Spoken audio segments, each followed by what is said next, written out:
चला, good morning सगळ्यांना. बऱ्याच जणांना हा प्रश्न पडला असेल की सॅटर्डेचा असणारा हा डिस्कशनचा पार्ट, की चला चर्चा करूया, म्हणजे डिस्कस करूया, हा नेमका आज म्हणजे फ्रायडेला कसा. पहिलं कारण, पहिलं रिझन,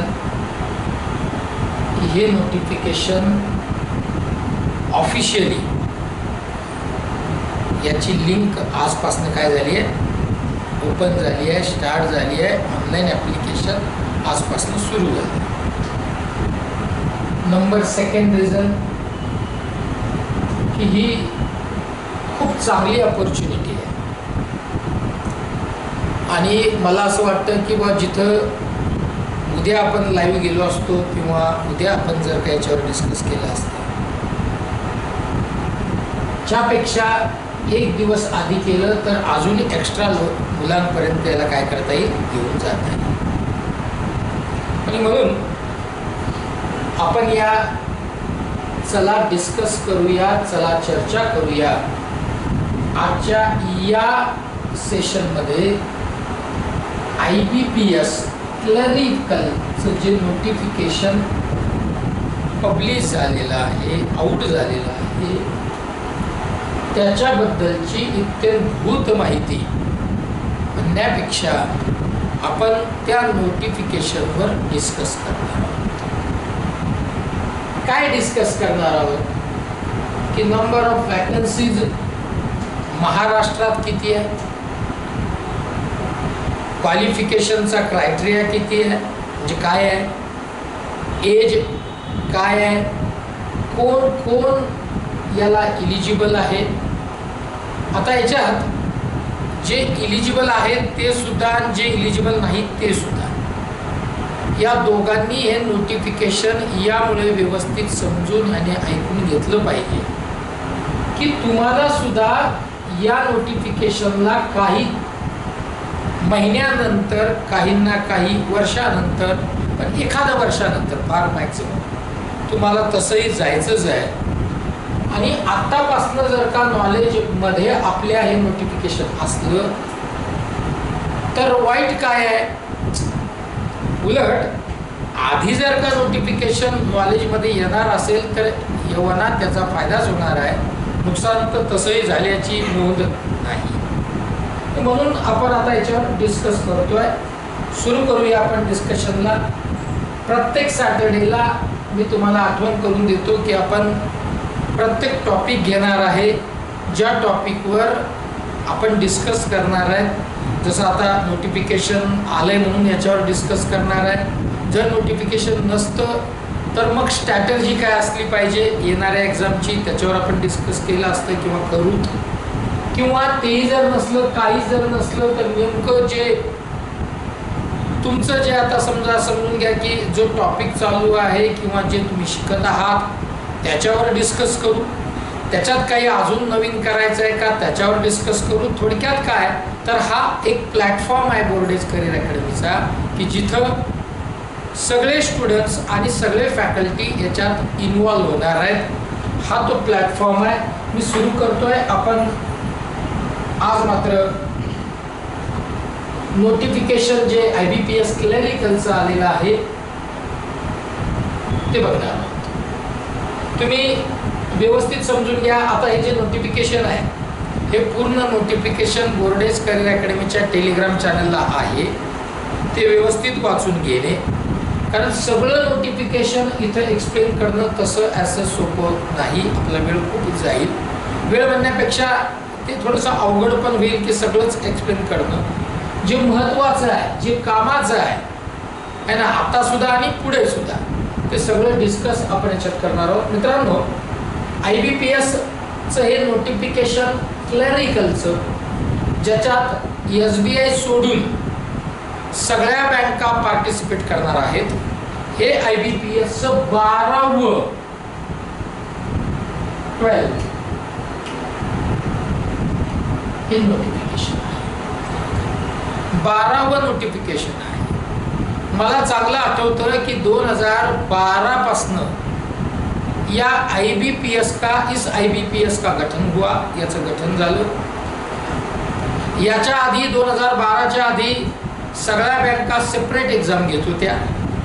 म्हणजे बडोदा बँकेची सेपरेट एक्झाम व्हायची, त्यानंतर पंजाब नॅशनल बँकेची सेपरेट एक्झाम व्हायची. थोडक्यात काय की जेवढ्याही नॅशनलाइज बँका होत्या त्या सगळ्या बँका आपल्या आपल्या एक्झाम सेपरेट करायच्या आणि प्रत्येक संडेला एक एक्झाम असायची त्यावेळेस. आणि त्यावेळेस होम सेंटर नसायचं. म्हणजे थोडक्यात औरंगाबाद हे एक्झाम सेंटर नव्हतंच 2012च्या.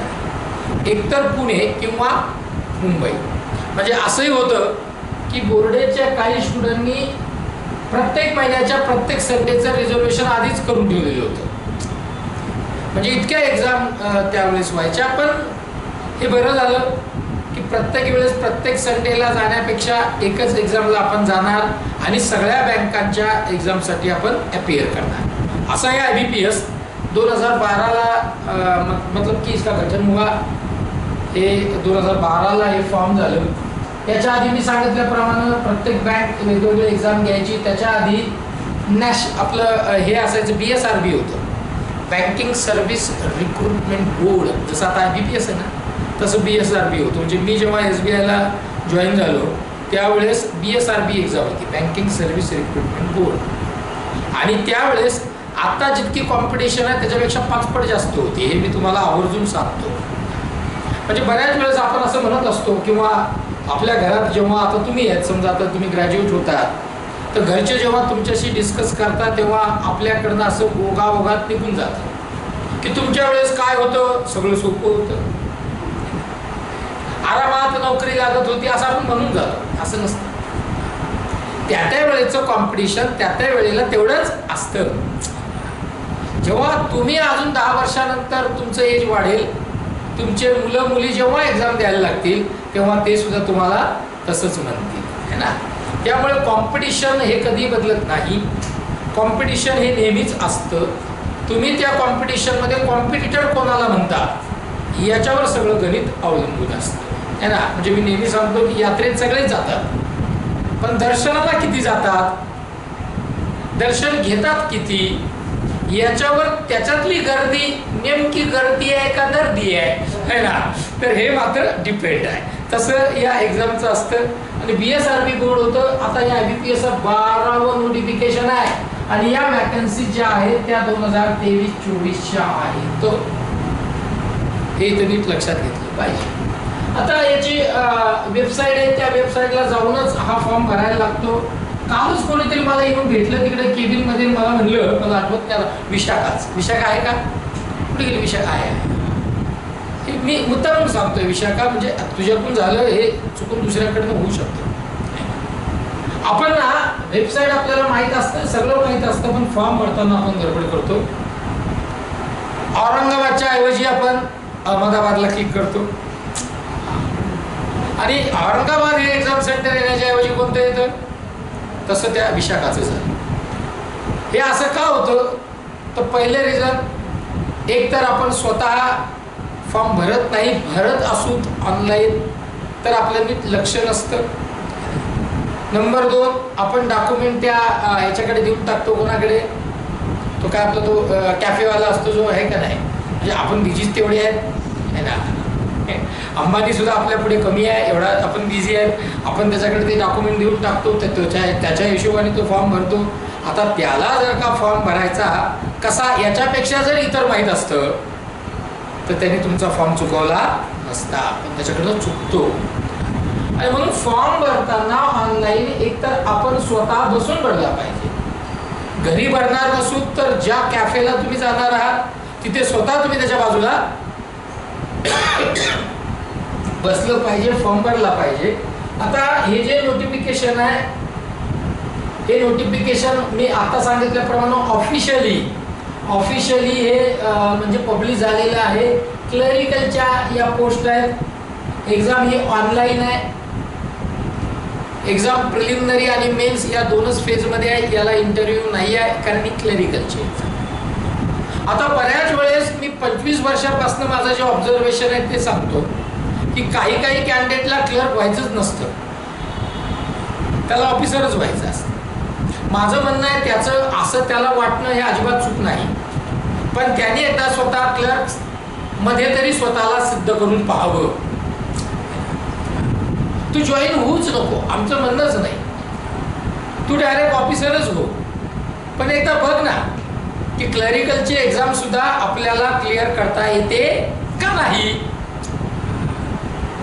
ती जर का क्लिअर करता आली म्हणजे प्रिलिमिनरी क्लिअर केली म्हणजे आपण काय म्हणतात त्याला की मेन्स क्लिअर करू असं काही समजण्याचं कारण नाही, किंवा असंही समजण्याचं कारण नाही की या वर्षी प्रिलिम क्लिअर झाली, पुढच्या वर्षी त्याच वर्षी मेन्स क्लिअर झाली म्हणजे सिलेक्शन होणार आहे. कारण शेवटी हे सगळं आकड्यांचं गणित आहे, म्हणजे हे शेवटी सगळं काय आहे तुमचं ते जो कट ऑफ आहे ना त्याच्यावर डिपेंड आहे. म्हणून प्रिलिमिनरी आणि मेन्स अशा 2 फेजमध्ये एक्झाम, आणि ही एक्झाम ऑनलाईन आहे हे सगळं तुम्हाला माहीत आहे. आता याच्यात बँका कोणत्या पार्टिसिपेट करणार. आता बऱ्याच जणांचं काय काय तर माझ्याकडे असे येतात हुशार, म्हणजे चांगल्या अँगलने हुशार पण थोडंसं नॉलेज कमी. म्हणजे मी नेहमी सांगतो की प्रत्येक हुशार माणसाला नॉलेज असेल असं आवश्यक नाही, आणि प्रत्येक नॉलेज असणारा माणूस हा हुशार असेल असंही काही आवश्यक नाही. दोन्ही पाहिजे, हुशारही पाहिजे आणि नॉलेजही पाहिजे.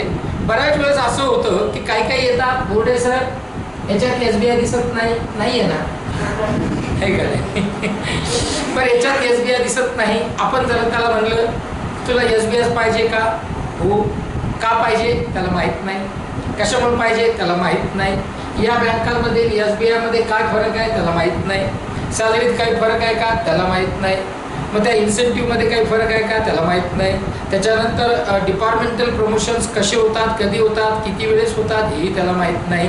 पण तो हे विचारतो की SBI याच्यात दिसत नाही. मग हे असं तो का विचारतो, कारण तो त्याचं डोकं कमी, तो इतरांच्या डोक्याने फार चालत असतो.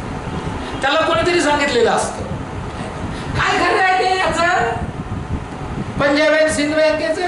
आता कोणीतरी मला काल फोन केला, मला म्हणले पुढे सर महाराष्ट्र बँक प्रायव्हेट होणार आहे म्हणले. मी त्याला म्हटलं की महाराष्ट्र बँक प्रायव्हेट होणार आहे हे तुला कॉन्फिडेन्शियल, हे तुझ्याकडनं माहिती आली कुठून, फायनान्स मिनिस्टरनी सांगितली का तुला, का RBIच्या गव्हर्नरनी तुला फोन केला होता, म्हणजे काय झालंय काय नेमकं आहे काय नाही. कोणी काही म्हणतं, आपण काही ऐकतो, असं काही होणार नाही जोपर्यंत ऑफिशियली सेंट्रल गव्हर्नमेंट डिक्लेअर करणार नाही, आणि असं होण्याच्या विचाराधीन सुद्धा नाही. आणि मग काय काय विचारतात सर बँका कोणत्या या बँका आहे, तुला कोणती पाहिजे विचारायला फार आवड, म्हणजे सोपं असतंय. कोणत्या बँका आहेत, तू ये पास तर वय आधी, अरे तू फॉर्म भरताना चुकतो, आणि तू कोणत्या बँका आहेत हे विचारतो. पण असं बोललो तर राग येतो, सर काही बोलतात, खरं बोलतात ना, आणि टोचलं तरच बरं असतंय, बोललेलं टोचलं तरच बरं असतंय, जे टोचत नाही ते बोलणं होत नाही. आणि मग बँका कोणत्या आहेत, बँक ऑफ बडोदा आहे, कॅनरा बँक आहे, इंडियन ओव्हरसीज बँक आहे, युको बँक आहे, बँक ऑफ इंडिया आहे, सेंट्रल बँक ऑफ इंडिया आहे, पंजाब नॅशनल बँक आहे, युनियन बँक ऑफ इंडिया आहे, बँक ऑफ महाराष्ट्र आता तरी दिसते आहे, दिसली तुम्हाला कुठे प्रायव्हेट झाली ती आहे का नाही, बँक ऑफ महाराष्ट्र आहे, इंडियन बँक आहे, पंजाब अँड सिंध बँक आहे, देना बँक वगैरे या बँका दिसत नाहीत, कारण या मर्ज झालेल्या आहेत, या मर्ज झालेल्या आहेत. आता मर्ज झाल्या, बऱ्याच जणांचा असा प्रश्न असतो, खूप विचारतात फोन करून आहे का नाही. पण मला माझा एक अनुभव आहे, जे फार विचारतात ना त्याला काहीच माहिती नसतं, त्याला इन्फॉर्मेशनच नसते. मग असाही एक प्रश्न येतो की सर माहीत असतं मग तुम्हाला विचारलं असतं का, आहे ना. पण माझं म्हणणं आहे त्यालाही काही हरकत नाही आहे का नाही, तू विचारतो वाईट काही नाही, तू थोडंसं नॉलेज तर घे ना आधी, आहे का. म्हणजे मला जर का सिम्प्लिफिकेशनचं किंवा प्रॉफिट अँड लॉसचा क्वेश्चन येत नाही असं मी जेव्हा म्हणतो, तेव्हा मला येत नाही हे म्हणण्याचा अधिकार तेव्हा असतो जेव्हा मी ते स्वतः ट्राय केलेलं असतं. मी ट्रायच करत नाही आणि मला येत नाही असंही मी म्हणतो. हे कुठेतरी चुकतं आहे. मग बँका कोणत्या आहेत? नाही एवढ्या बँका आहेत. किती बँका आहेत? 1 2 3 4 5 6 7 8 9 10 11 12 11 12 बँका आहेत. तुम्हाला किती पाहिजे? एकच ना. इतक्या बँका आहेत. मग आता याच्या नेमक्या आता हे जे ऍक्टिव्हिटी आहे म्हणजे आता हे ऑनलाईन ऍप्लिकेशन कधी सुरू होणार, पण कधी सुरू होणार याच्यासाठी फोन अनेक आहेत, पण त्याच्यापेक्षा जास्त एक्स्ट्रा आहेत की डेट आहे का नाही आहे. आता पहा, फोन करणारा तोच कोण, ऑनलाईन कधी सुरू झालं म्हणजे ते ऑनलाईन ऍप्लिकेशन कधी सुरू झालं. आपण म्हटलं ना 1 तारखेला सुरू झालं, मग आता चालणार कधीपर्यंत आहे? 21/7 पर्यंत, जुलैपर्यंत. 22ला त्याचा पूर्ण, 22ला येतो.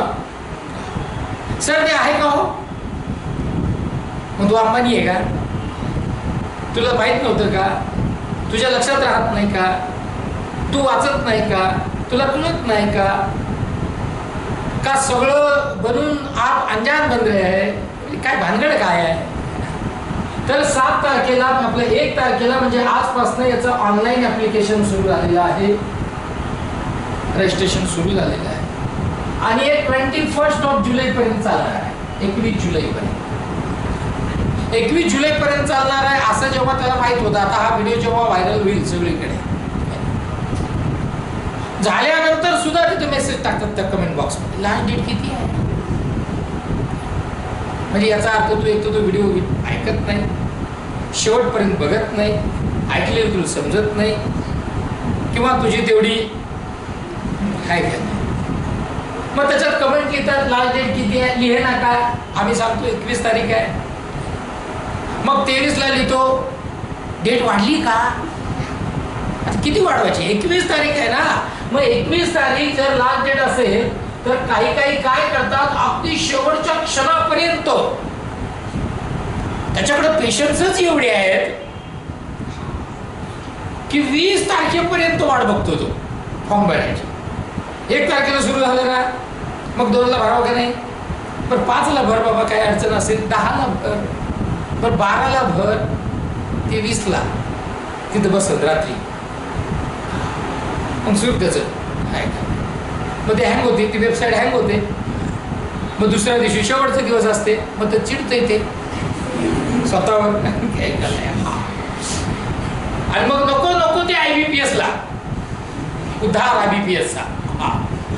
असं कुठं असतंय का, आमच्याकडे टाइम नव्हता, आता हँग झाली, त्यांनी हँग केली. म्हणजे आता हँग झाली म्हणजे तुला कळत नव्हतं का. तर तुम्हाला मी एक का सांगतोय, तुमच्यापैकी बरेच जण असे आहेत, मला काल तुमच्याच पैकी एकाने फोन केला, अरे बाबा कोणी असेल ते, एकाने फोन केला की IBPS RRB की डेट है क्या. तिथं संपली. कधी 27ला. यांनी फोन केला कधी 30ला. मी म्हणलं आहे ना, आहे का. परसोर म्हणले मग तुम्ही ते टेलिग्रामला टाकलंच नाही.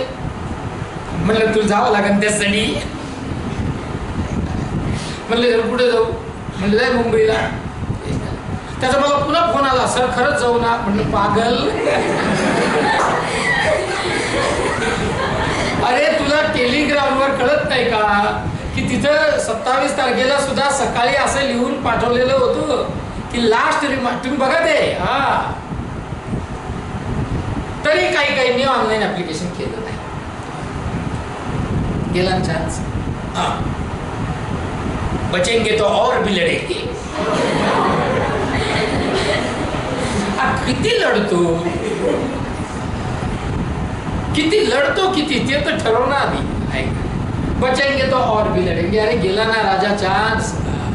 आयुष्यात चान्स पुन्हा पुन्हा येत असतात. ज्याला ऑपॉर्च्युनिटी कळाली त्याला सगळं कळालं, ज्याला हे कळत नाही त्याला काहीच कळालं नाही. भरून पश्चाताप केल्यापेक्षा आपलं केला तर बरं असतं, न करता पश्चाताप करणं चूक आहे. आणि म्हणून 21 तारीख लास्ट डेट आहे. 15, 16 किंवा त्याच्या आधी तुम्ही ऑनलाईन ऍप्लिकेशन करायला हरकत नाही. याचं पेमेंट तुम्हाला ऑनलाईनच करावं लागतं या डेटच्या मध्ये. 1 जुलै ते म्हणजे त्याचं ऑनलाईन ऍप्लिकेशन तुम्हाला करायचं आहे 21 पर्यंत. कॉल लेटर जे प्री एक्झाम ट्रेनिंगचं आहे, आता ही प्री एक्झाम जी ट्रेनिंग आहे ही प्री एक्झाम ट्रेनिंग कोणाला देता येते? तर ही प्री एक्झाम ट्रेनिंग त्याला देता येते जे कॅटेगरीचे स्टुडंट आहेत, SC ST कॅटेगरीचे जे स्टुडंट्स आहेत त्याच्यासाठी जी आहे ही प्री एक्झाम ट्रेनिंग आहे. याच्यात फार काही असंच फार वेगळं काही नसतं आहे का नाही, पण ती आहे, ती ऑगस्टमध्ये आहे. त्याच्यानंतर तुम्हाला जे कॉल लेटर आहेत तुमचे डाउनलोड करून घ्यायचे आहेत ऑगस्टच्याच या वीकमध्ये. शक्यता अशी आहे की लास्ट ऑफ द ऑगस्ट किंवा मिड ऑफ द ऑगस्ट याच्यामध्ये तुम्हाला ते कॉल लेटर डाउनलोड करावे लागतील. आणि याची ऑनलाईन एक्झाम जी प्रिलिमिनरीची आहे ती सप्टेंबर 2022 मध्ये आहे. डेट अजून कन्फर्म नाही आहे किंवा इथं मेन्शन नाही आहे की सप्टेंबर मध्ये आहे. आता काय चालू आहे?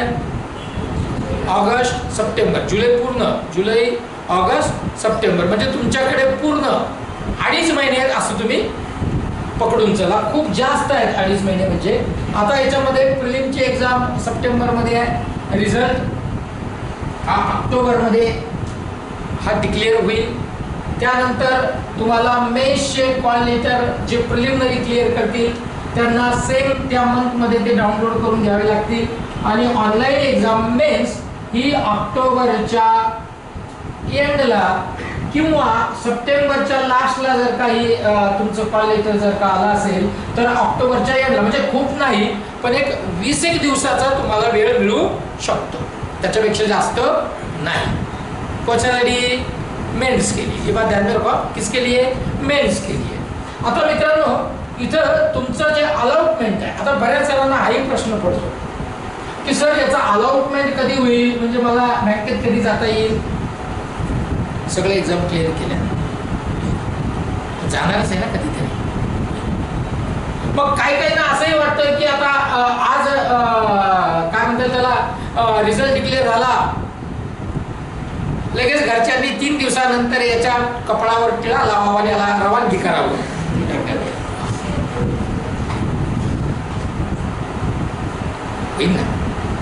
एवढी गडबड काय आहे? म्हणजे आता बोर्डे सरांनी तुला सांगू तयार केलं, तुला आता घाई झाली.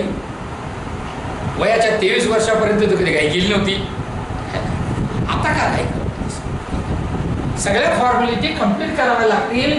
एप्रिलला तुमचं अलॉटमेंट होईल. अलॉटमेंट मध्ये तुमच्याकडे सगळे डॉक्युमेंट, अलॉटमेंट व्हायच्या आधी तुमचं डॉक्युमेंट व्हेरिफिकेशन होईल.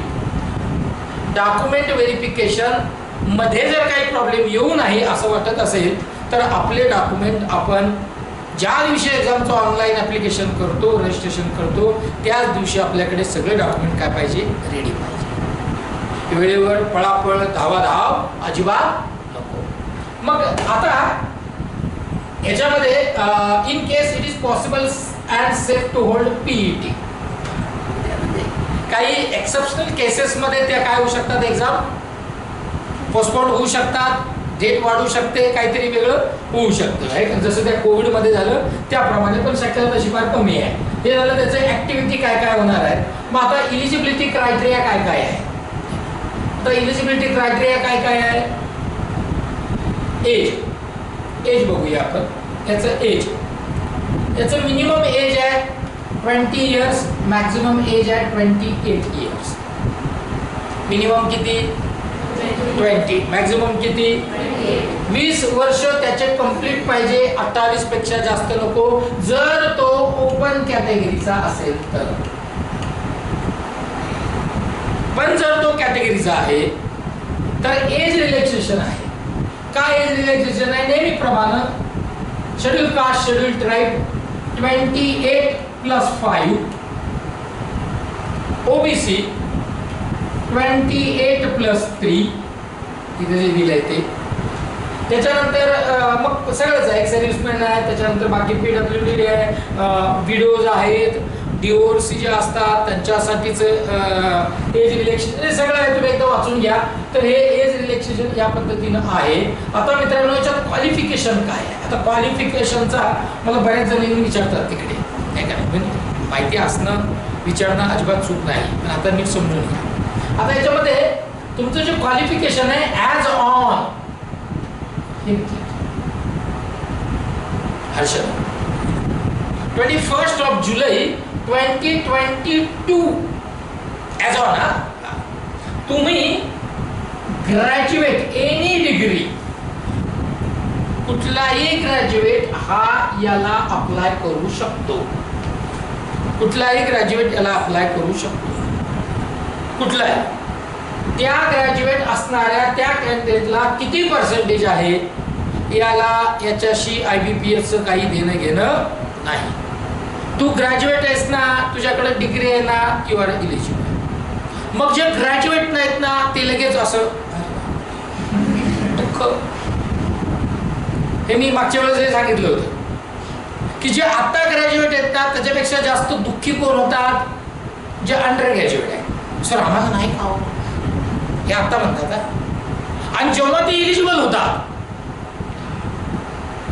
तेव्हा मात्र आत्ताची जी त्यांच्याकडे ती जी त्यांच्या चेहऱ्यावर जे दुःख दिसतो त्यावेळेस ते दिसतच नाही, कुठेच फॉर्मच भरत नाही. आता मात्र खूप असं निराश, हताश.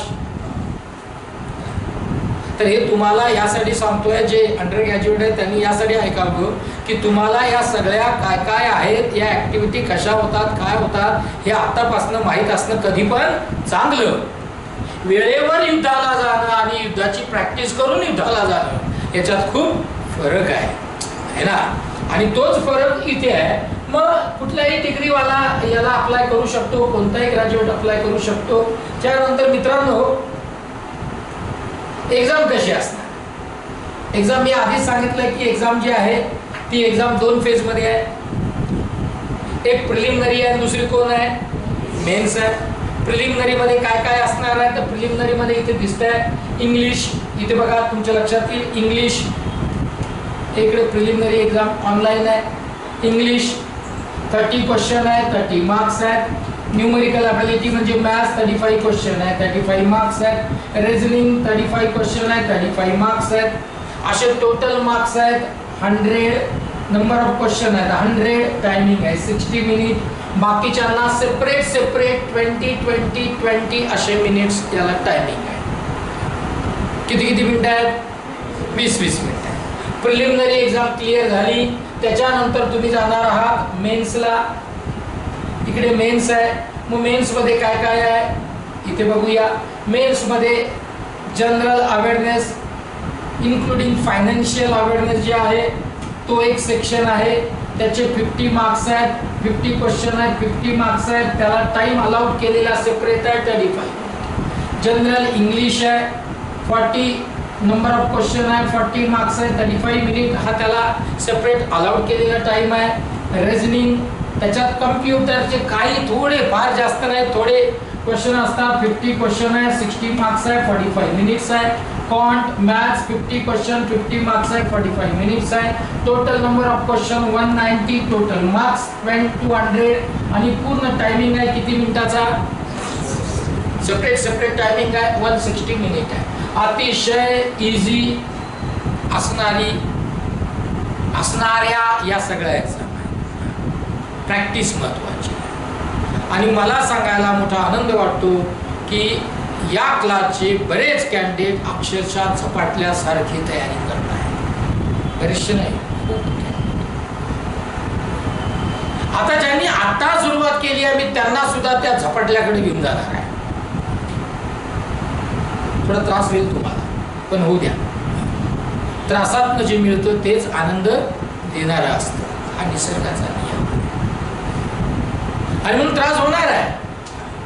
पण आपल्याला जर का हीच एक्झाम क्लिअर करायची असेल तर आपल्याला थोडं त्रासाला सुद्धा सामोरं जावं लागणार आहे. त्रास म्हणजे काय, थोडे एक्स्ट्रा एफर्ट्स, एक्स्ट्रा मेहनत, एक्स्ट्रा एनर्जी, एक्स्ट्रा वेळ हा सगळा आपल्याला द्यावा लागणार आहे.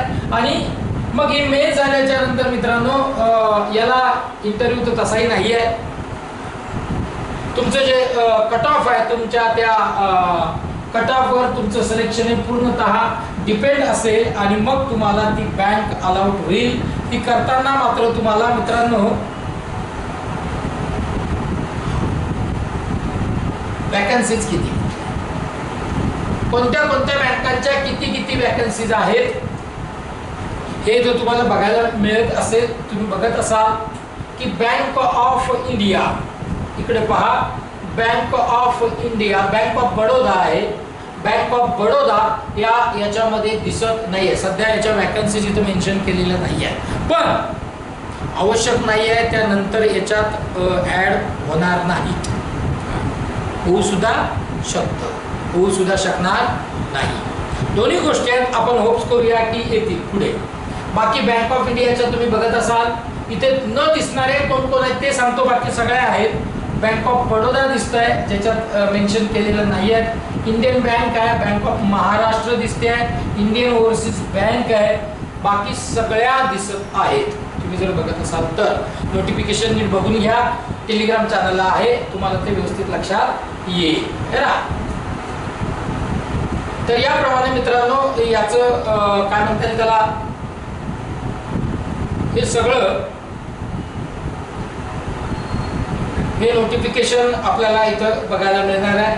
बाकी फार याच्यात सांगण्यासारखं काही नाही आहे, मुद्दामून इथपर्यंतच त्याला आपण ते थांबवलं यासाठी, किंवा इथपर्यंतच मी फक्त यामुळे सांगणार आहे की पुढे ॲज सच खूप तुम्हाला सांगण्यासारखं वेगळं काही नाही आहे. याच्यात मात्र डॉक्युमेंट हा खूप महत्त्वाचा पार्ट आहे. मी पुन्हा पुन्हा सांगतो तुम्हाला, मागच्या वेळेस खूप कॅन्डिडेट हे डॉक्युमेंटमुळे डिस्क्वालिफाय झालेले आहेत. पर्टिक्युलरली OBC कॅटेगरी यांनी डॉक्युमेंटचं आपल्याकडे असणं खूप आवश्यक आहे. कास्ट व्हॅलिडिटी असली पाहिजे, ती त्याच परफॉर्मामध्ये असली पाहिजे जे IBPSनी मेन्शन केलेलं आहे. ते सगळं त्या टेलिग्राम चॅनलवरती जो डिटेल नोटिफिकेशन आहे त्याच्यामध्ये आहे. आता कारण की एक्झाम सप्टेंबर-ऑक्टोबरमध्ये आहे, मग प्रिपरेशनला आपल्याला आत्तापासूनच लागावं लागणार आहे. तुम्ही लागलेले आहात ऑलरेडी. त्याची स्ट्रॅटर्जी काय असली पाहिजे याच्यावर मात्र एक व्हिडिओ मी करणार आहे, तो तुम्ही नीट बघावा, त्याला फॉलो करावं. एक मात्र इथं थांबण्याच्या आधी नक्की सांगतो की तुम्ही प्रत्येकाने आजपासनं तुम्ही प्रत्येकाने जे या एक्झामला जाणार आहे त्यांनी मॉक द्यायला सुरुवात केली पाहिजे. कमीत कमी एक मॉक ऑनलाईन आणि एक ऑफलाईन, अशा 2 मॉक तुम्हाला द्यायलाच पाहिजे. मग तुम्हाला जे टॉपिक येत असतील, ज्याच्यावर तुमचं कमांड असेल, ते टॉपिक तुम्ही सॉल्व्ह करा, काही हरकत नाही. त्याच्यात क्वेश्चन्स पण मॉक द्यायला सुरुवात, रोज एक मॉक तुम्ही दिला पाहिजे, ऑनलाईन ऑफलाईन दोन्ही केल्या पाहिजेत. बाकी टॉपिक वाईज स्ट्रॅटर्जी कशी करायची, काय त्याला कसं ते घेऊन जायचं एक्झामपर्यंत, त्याचं एक सेपरेट सेशन आहे, ते आपण या 1-2 दिवसात लगेच करू, म्हणजे तुमच्या लक्षात येईल.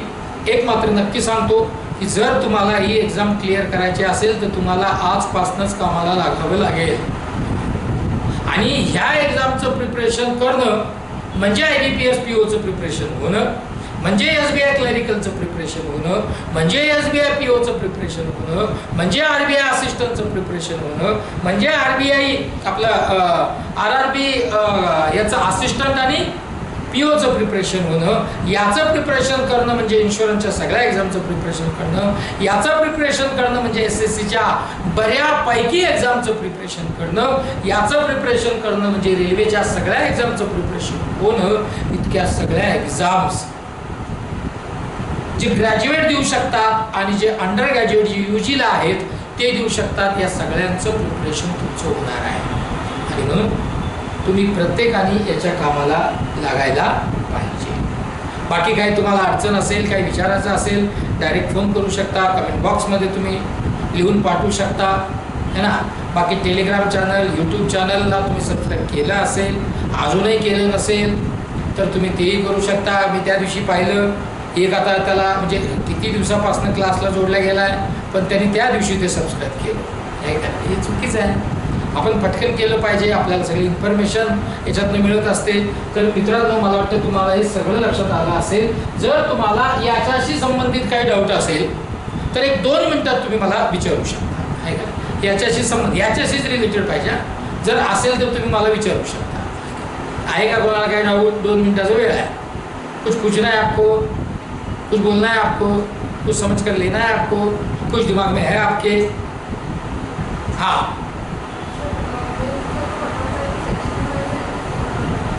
सेक्शनल कट ऑफ असतो. Sectional cut off. Overall cut off फक्त कोणाला SSC ला. ओव्हरऑल कट ऑफ हा फक्त कोणाला SSC ला सेक्शनल कट ऑफ नाही.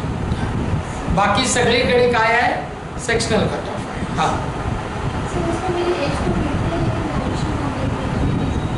कैसे क्या दे सकेंगे? नहीं, सिर्फ एज बैठ के फायदा नहीं, अपना क्वालिफिकेशन भी बैठना चाहिए, है ना. और गड़बड़ मत करना, तेरी एज जाने वाली नहीं है, लेकिन एज के पहले ही तू ग्रेजुएट होने वाली है, इसलिए चिंता नहीं करना, है क्या नहीं.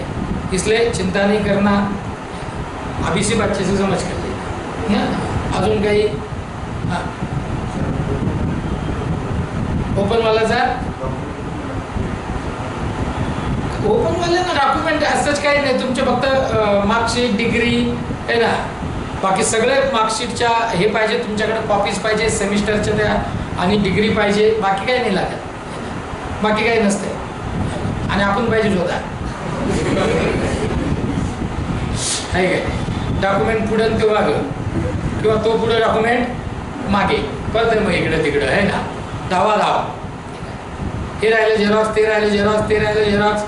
नेमकं त्या डिजिटल आयनच्या आजूबाजूला जेवढे झेरॉक्स सेंटर आहेत ते काय फार ऑफिशियली बसलेले नाही आहेत, ते सगळे अनऑफिशियल आहेत. त्यांची लाईट नसते, कधी ते नसतात, नाही का नाही. आणि मग गोंधळ होतो. तिथून मग किक मारून पार त्याच्यापर्यंत यायला लागतं, तिथेही सापडत नाही. आता पावसाळ्याचे दिवस आहेत, लाईट गेलेली असते, म्हणून आपण आपली बॅग रेडी करून ठेवायची. जशी गावाला जातो तशी रेडी करून ठेवतो का नाही, आहे का नाही. आदल्या रात्रीच आपण कशी पॅकिंग करून ठेवतो, तशी याची पण पॅकिंग करून ठेवली पाहिजे सगळी. आपण उलटं करतो, गावाला जायचं असलं तर बॅग एकदम 100 वेळ चेक करायला, हे घेतलं का, ते घेतलं का, हे राहिलं का, हे राहिलं का, ते राहिलं का. आणि एक्झामला जायचं असेल तर 1 तास आधी त्याची तयारी. पण तो कमी काम करतो, ते घरचे जास्त काम करतात त्याच्यापेक्षा. हे आणून दे, ते आणून दे, काहीच देऊ नका ना, त्याला करू द्या ना जरा त्याचं काहीतरी. त्याला पण कळालं पाहिजे ना, त्यालाही समज आली पाहिजे ना. अजून काही शेवटचे 30 सेकंद काय विचारायचं आहे का, कुछ पूछना आहे का तुमच्या काय डोक्यात, काय मनात, कोणी म्हणजे एक्झाम कुठली असं नाही आहे ना. थांबूया, बाकी याची स्ट्रॅटर्जी काय करायची आहे ते नंतर सांगतो. Thank you very much.